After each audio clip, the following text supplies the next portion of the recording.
جنت اور جہنم کا انحصار ایمان اور کفر پر ہے،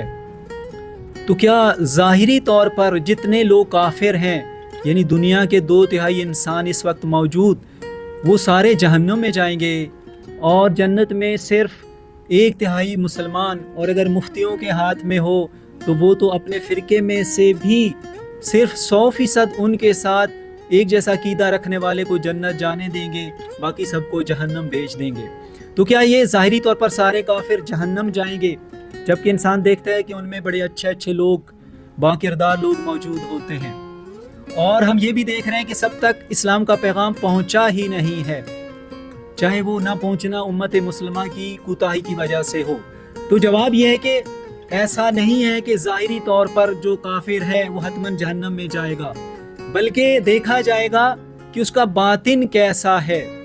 ہم چونکہ مکتب اہل بیت کو مانتے ہیں اور عدل الہی کو، یعنی اللہ تعالیٰ کے عادل ہونے کو اسلام کا اصول دین شمار کرتے ہیں، تو ہمارے لیے اس سوال کا جواب واضح ہے کہ وہ شخص کے جس تک دین کا پیغام پہنچا ہی نہیں ہے اور اس تک جو حق پہنچا ہے اس نے قبول کر لیا اور اس کے تقاضوں پر عمل کیا، اس کو جہنم بھیج دینا عدل کے خلاف ہے، ظلم ہے۔ اللہ تعالیٰ سے ایسا فعل سر انجام نہیں پا سکتا۔ دوسری بات یہ ہے کہ ایمان اور کفر قلبی فعل ہیں، اختیاری فعل ہیں، اور ان کا مرحلہ علم کے بعد آتا ہے۔ اگر کسی چیز کو جان لیں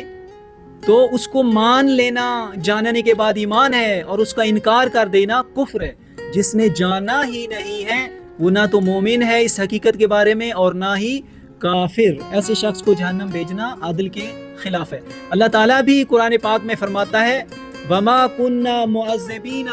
حَتَّى نَبْعَثَ رَسُولًا۔ اللہ فرماتا ہے کہ میں ایسا ہوں ہی نہیں کہ نبی بھیج کر اتمام حجت کیے بغیر عذاب دوں، یعنی نبی بھیجے بغیر، پیغام پہنچائے بغیر کسی کو عذاب دینا یہ اللہ کی صفت ہے ہی نہیں۔ لہذا کافروں میں سے، ظاہری کافروں میں سے جن کے باطن میں ایمان ہوگا، یعنی جو حق ان تک پہنچتا ہے اسے قبول کر لیتے ہیں، وہ ظاہری کافر ہے، باطنی طور پر مومن ہے، اور وہ جنت میں جائیں گے۔